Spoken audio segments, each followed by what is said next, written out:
Hey guys, you are now in the Worthing Mobile, and we've been talking about acceleration, and it kind of seems like a suitable place to go into a whole other section of acceleration. Well, my car, albeit does not accelerate very fast, for those of you that have seen it, it certainly does accelerate, right? Now, I want to talk about a whole other different type of acceleration, and that being acceleration of objects that don't have engines, acceleration of free-falling objects, just like that. Alright, so when I'm talking about free fall, I'm talking about an object that is falling and the only force acting upon it is the force of gravity. It's accelerating towards Earth because of gravitational force. Now you might think right away that, well, nothing falls just from the force of gravity. There's always the force of air resistance and friction pushing up on it. But for the time being, we're going to sort of ignore that. It's pretty negligible most of the time. And we're going to ignore it for a little while, but we'll come back to it later. And we're going to just focus on free fall.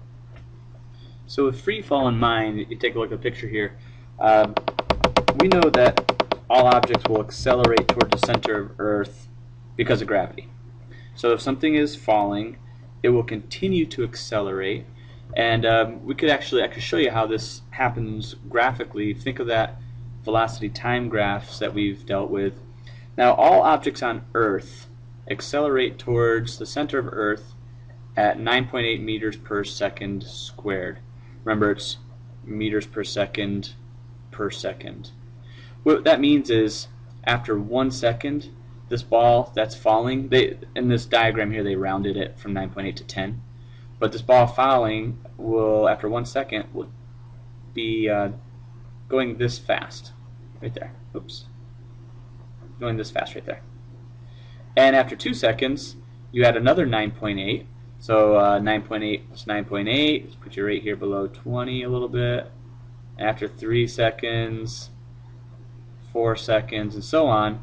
And so objects will accelerate, if I can do a straight line here, objects will accelerate towards Earth because of Earth's gravitational pull at 9.8 meters per second squared, and we can represent that in the graph here. So if we take a look at this, this is actually a graph of somebody who has jumped out of an airplane. This is an airplane. This is a parachutist. And you can see here, I don't have any numbers, but you can see here there's their acceleration towards Earth, 9.8 meters per second. So every 1 second they've increased their velocity by 9.8 meters per second. But then all of a sudden right here it flattens out. Now at first you might think, well, okay, they hit the ground. No, they didn't, because look, there's more going on here. They haven't hit the ground. There's something entirely different going on here. Remember when we said in a velocity time graph, when you have a zero slope, that means that you are now going a constant velocity. You're going at a constant speed. Maybe this is like in miles per hour. Maybe this is 125 miles an hour. So this person has hit 125 miles an hour and they're not speeding up. Right? We call this terminal velocity. Oops. Sorry about that.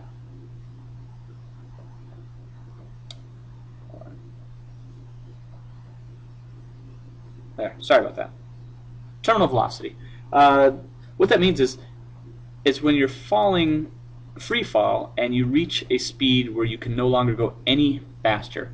It is your fastest speed of that particular falling object. Okay?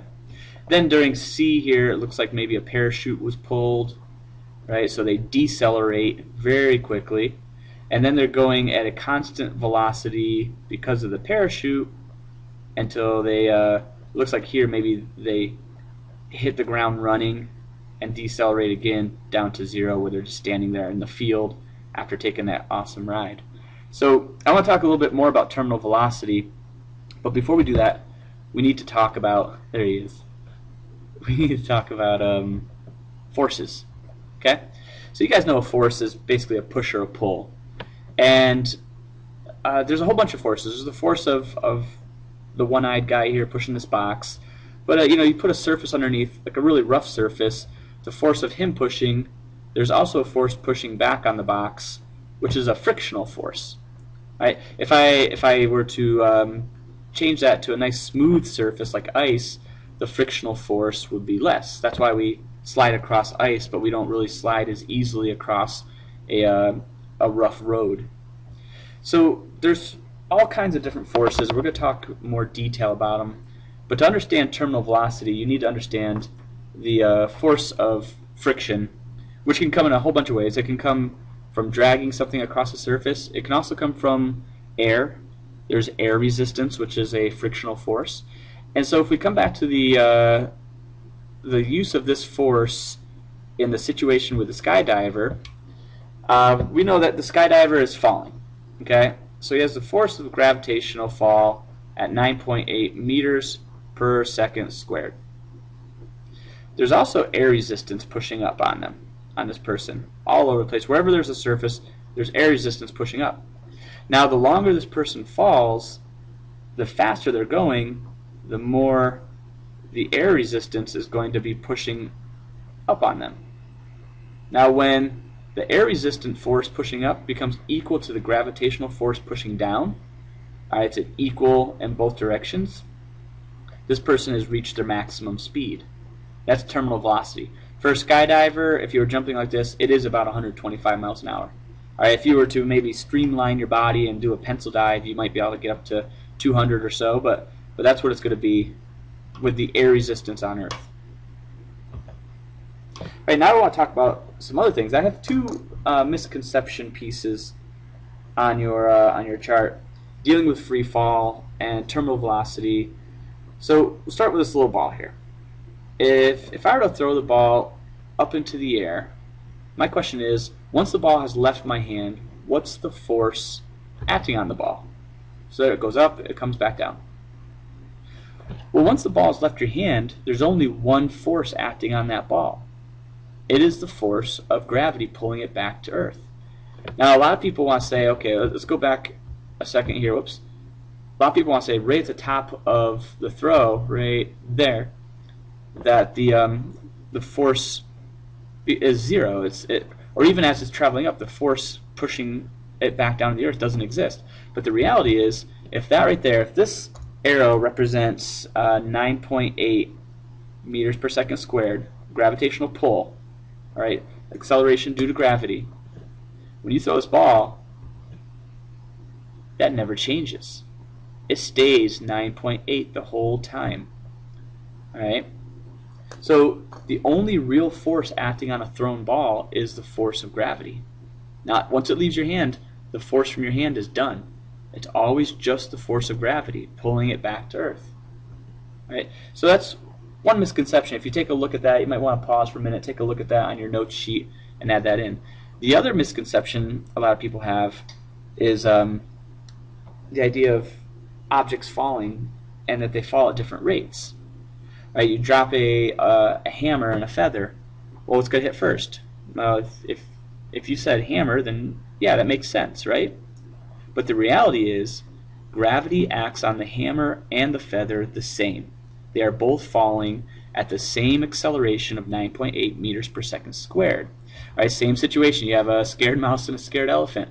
They're both going to fall. Which one will hit first? Well, you might think the elephant because it's more massive, it's larger, but the reality is they will hit at the same time. So they're going to, like I was just saying, they're going to both drop and hit at the same time. Now, this seems strange, and before I go ahead and drop these two, now what the heck, let's drop them. Ready, set, go. All right, before why would they hit at the same time? Go back to the hammer and the feather idea, and I want to show you a little video clip at the end of this lecture. We know the hammer's going to hit first, so what's going on? Well, once again, air resistance. The feather is going to experience more air resistance, right? The air resistance is going to significantly slow it down when we drop them, is what's going to happen. So what would happen then if you sucked all the air out of a box and you dropped the two in the box? They would hit at the same time. So you drop both of these in a box, a vacuum with no air particles in it, no particles, so it's nothing is going to create the air resistance or air friction, they would fall at the same time. And to give you kind of a visual of this, here's the mouse and the elephant situation. You know, the newtons, the 10,000 newtons and 10 newtons, that's a unit we're going to talk about a little later. But we can use that to kind of demonstrate, or above there, 100 kilogram or 1,000 kilograms versus 1 kilogram, to demonstrate the difference in mass. So if we were to calculate the acceleration of both of these objects, all right, then you would see in the end they both are still accelerating at the same rate, 9.8 meters per second squared. Here it's rounded to 10 meters per second per second. Alright guys, here is the video clip that I promised you. I'll kind of step back and let them do the explaining to you. A feather. In my right hand, a hammer. And I guess one of the reasons we got here today was because of a gentleman named Galileo a long time ago, who made a rather significant discovery about falling objects in gravity fields. And we thought that where would be a better place to confirm his findings than on the moon. And so we thought we'd try it here for you. The feather happens to be appropriately a falcon feather for our falcon. And I'll drop the two of them here, and hopefully they'll hit the ground at the same time. How about that? Which proves that Mr. Galileo was correct in his findings.